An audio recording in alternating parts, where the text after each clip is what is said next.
오늘 함께 나눌 하나님 말씀은 시편 80편 1절에서 19절입니다. 구약성경 862페이지 시편 80편 1절에서 19절입니다. 저부터 한 절씩 교독하고 마지막 절은 함께 읽겠습니다.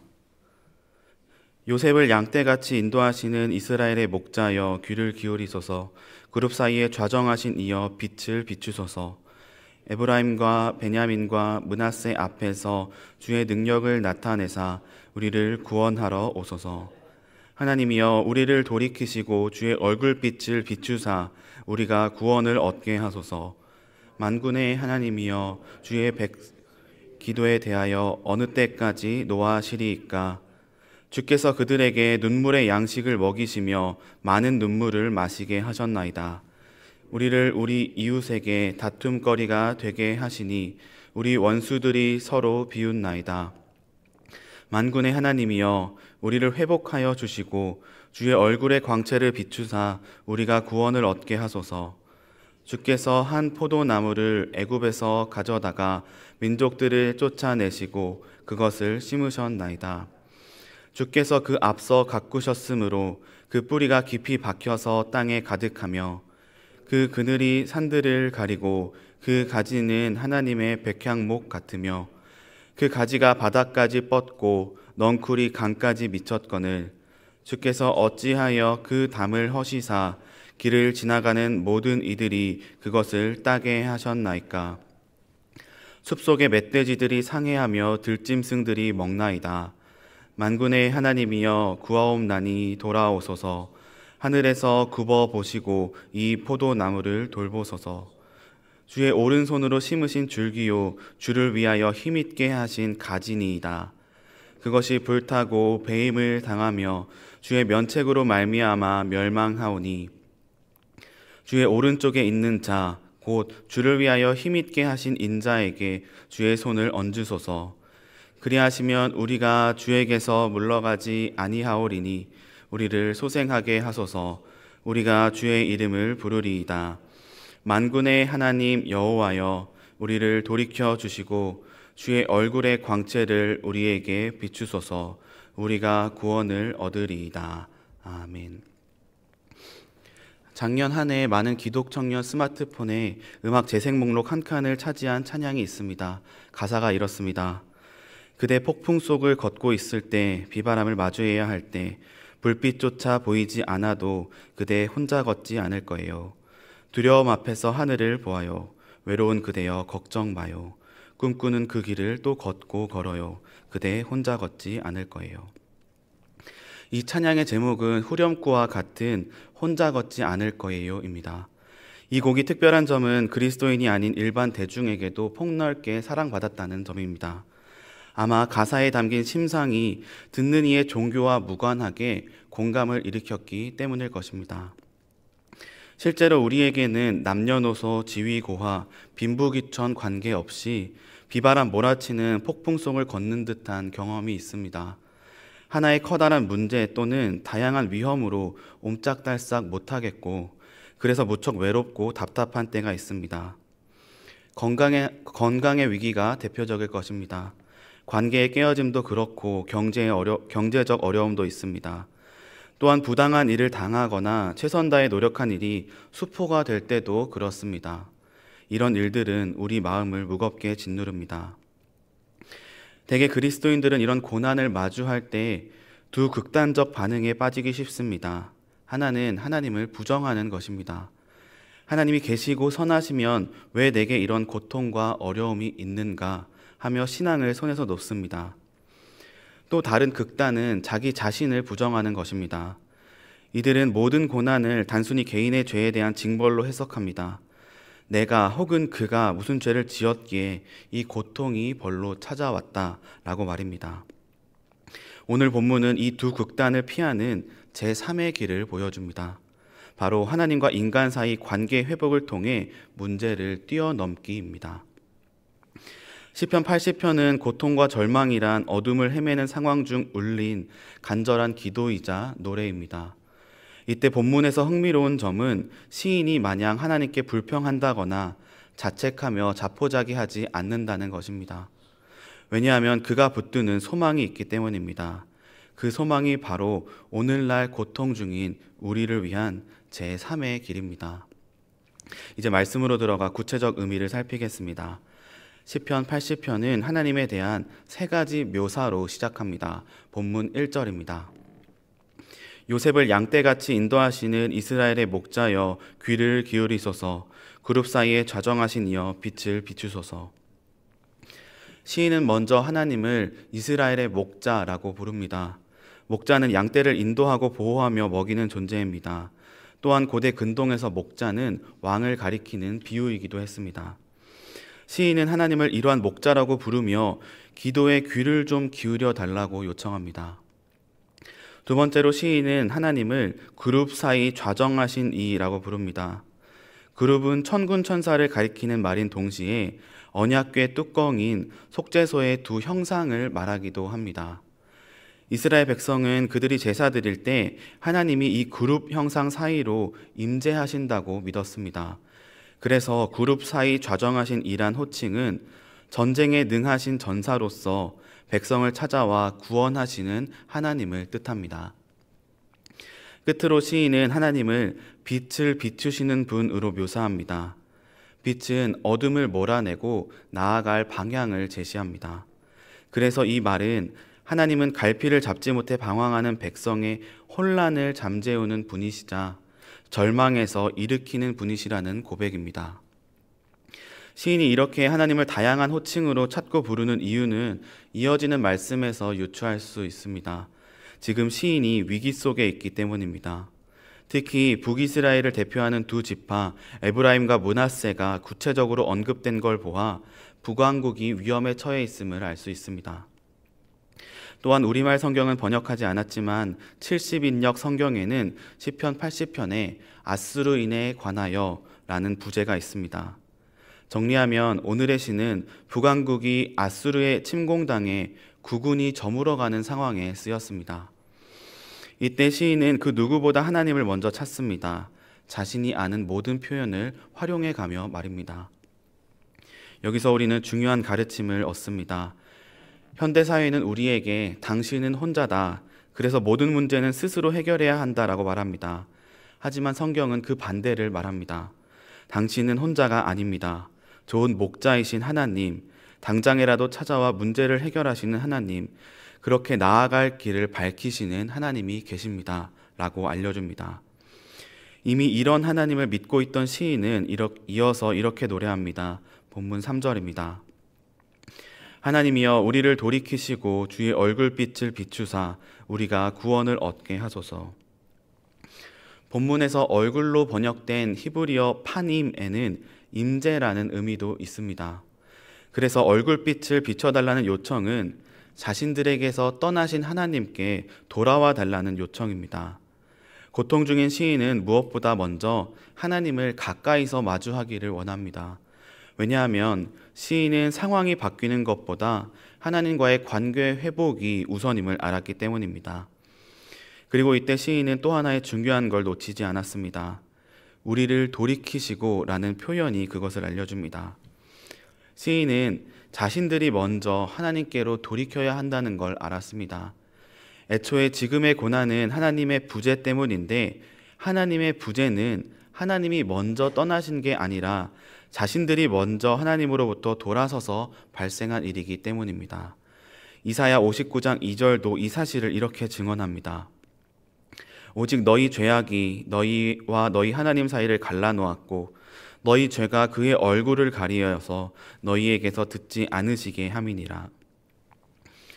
이런 중 절망적인 건 자신들에겐 하나님께로 돌이킬 능력이 없다는 점입니다. 시인은 바로 이 점, 자신들의 비참한 상태를 알았습니다. 그래서 시인은 무엇보다 먼저 우리를 돌이켜달라고 간청한 것입니다. 그런 뒤 돌이켜신 자신들 가까이 찾아와 그 얼굴을 보여달라고 구합니다. 이것이 바로 시인이 찾은 구원의 방편입니다. 캄캄한 어둠 속을 헤쳐나가게 할 유일한 길입니다. 갚을 능력 없는 이에게 거저 갚아주는 은혜라는 소망 말입니다. 시인이 이렇게 하나님을 찾게 된 구체적 정황을 이어지는 말씀이 알려줍니다. 본문 4절에서 6절입니다. 만군의 하나님 여호와여, 주의 백성의 기도에 대하여 어느 때까지 노하시리이까? 주께서 그들에게 눈물의 양식을 먹이시며 많은 눈물을 마시게 하셨나이다. 우리를 우리 이웃에게 다툼거리가 되게 하시니 우리 원수들이 서로 비웃나이다. 시인은 이제 하나님께 자신이 처한 현실을 고합니다. 이때 본문은 시인의 고통이 얼마나 깊은지 알 수 있게 합니다. 오래전 하나님은 백성에게 만나와 메추라기라는 하늘 양식을 먹이셨습니다. 그런데 이제는 눈물이 이들의 양식이 되었습니다. 그 양도 상당합니다. 게다가 이웃이 자신을 두고 다툴 만큼 이른바 동네북이 되었습니다. 원수의 조롱과 조소는 덤입니다. 무엇보다 절망적인 건 자신들을 향한 하나님의 노하심이 어찌나 큰지 자신들의 기도가 도통 상달되지 않는다고 느껴지는 것입니다. 그런데 이런 순간에도 시인은 여전히 하나님을 원망하거나 자신을 비하하지 않습니다. 4절 상반절에 나온 하나님을 부르는 시인의 표현이 이 사실을 알려줍니다. 이번에 시인은 하나님을 만군의 하나님 여호와라고 부릅니다.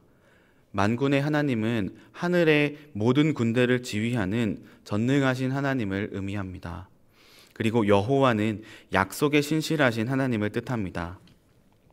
즉, 지금 시인은 여전히 하나님을 붙들고 있습니다. 하나님의 진노로 발생한 연기가 짙고 자욱해 자신의 기도가 가로막히는 것 같아도 그래도 하나님을 붙듭니다. 왜냐하면 시인은 하나님이 나의 그 어떤 문제보다 크신 분임을 믿었기 때문입니다. 오늘날 우리는 고난을 두고 이러한 이야기들을 듣습니다. 고난은 피하는 게 상책이다. 가능한 만큼 빨리 벗어나야 한다고 말입니다. 하지만 성경은 고난을 통해 우리가 하나님을 더 깊이 알아갈 수 있다고 도전합니다. 그렇게 하나님과의 관계가 더 깊어질 수 있음도 알려줍니다. 그래서 우리는 시인처럼 고난을 부인하지 않아야 합니다. 정직하게 직면해야 합니다. 그리고 그 고난을 하나님께 가져가야 합니다. 그때 우리는 시인처럼 고난 중 도리어 하나님과의 관계가 깊어지는 제3의 길을 걷게 될 것입니다. 이런 중 시인은 이 기도의 호흡이 끊어지지 않게 하는 과거를 회상합니다. 본문 8절에서 11절입니다.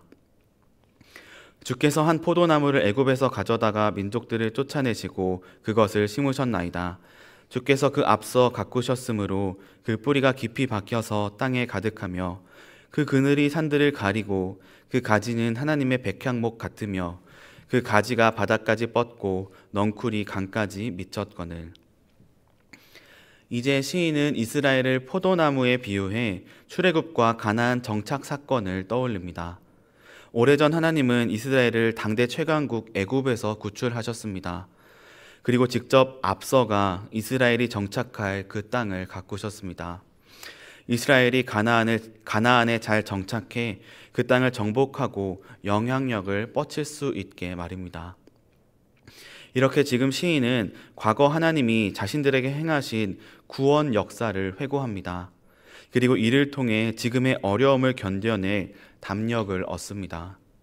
시인의 이러한 기도는 우리에게도 의미 있는 가르침을 줍니다. 초고도화된 현대 사회는 과거보다 현재 또는 미래에 집중하게 합니다. 과거는 잊어라, 지금이 중요하다라고 강요합니다. 하지만 성경은 우리에게 늘 기억하기의 중요성을 말합니다. 하나님이 과거에 행하신 일을 기억하고 거기 편만하게 스며들어 있는 은혜의 흔적을 발견할 때 그때 비로소 우리는 오늘의 어려움을 극복할 소망을 품을 수 있기 때문입니다. 이렇게 견고해진 소망을 가지고 시인은 이제 더욱 또렷하게 하나님께 기도합니다.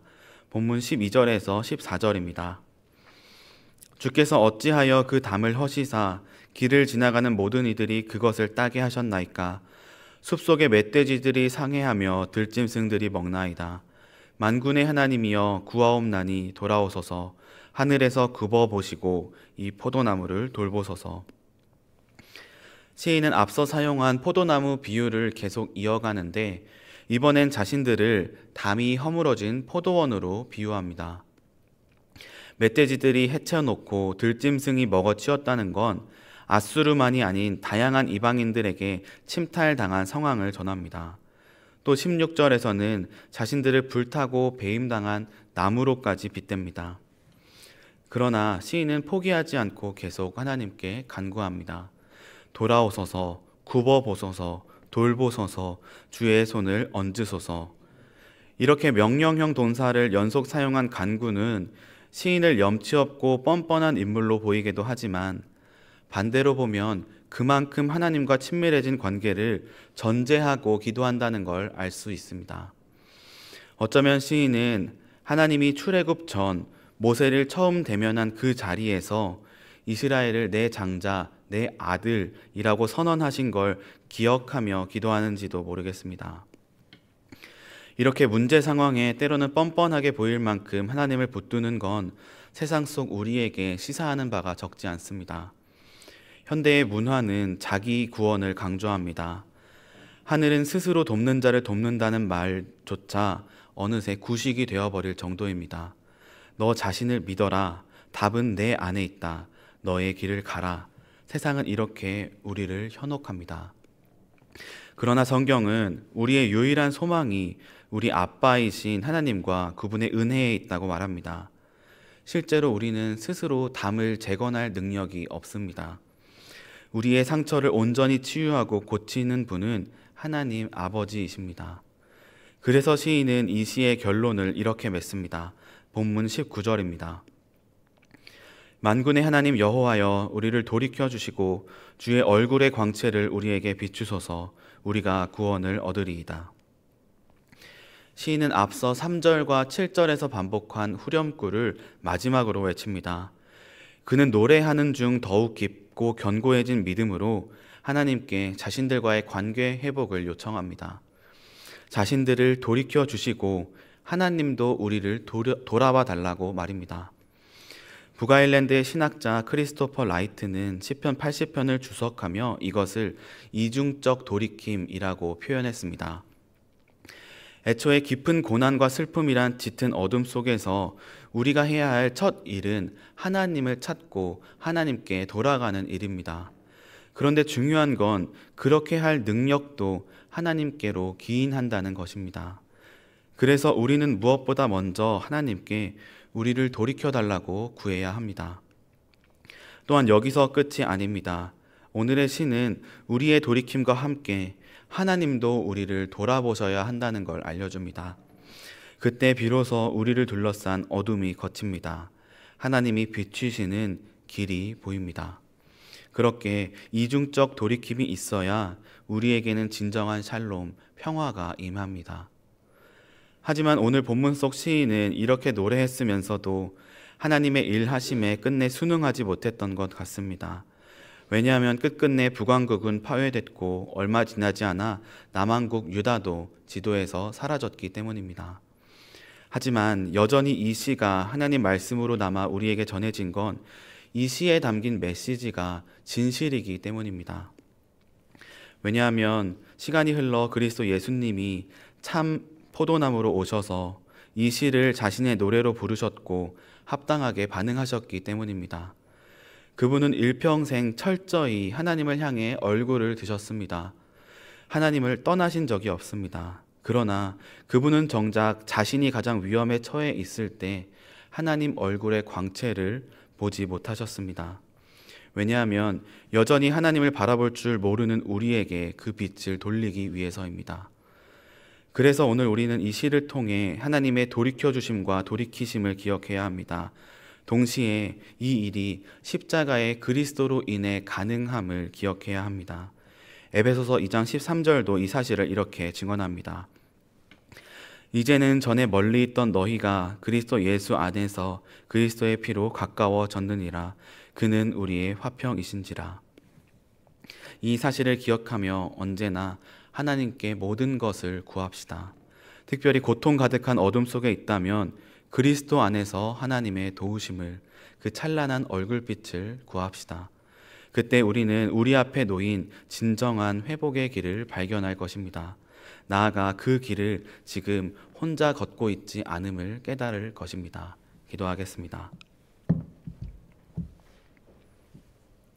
하나님 아버지, 오늘 말씀을 통해 고난 중에도 하나님을 바라보고 구할 이유를 가르쳐 주셔서 감사합니다.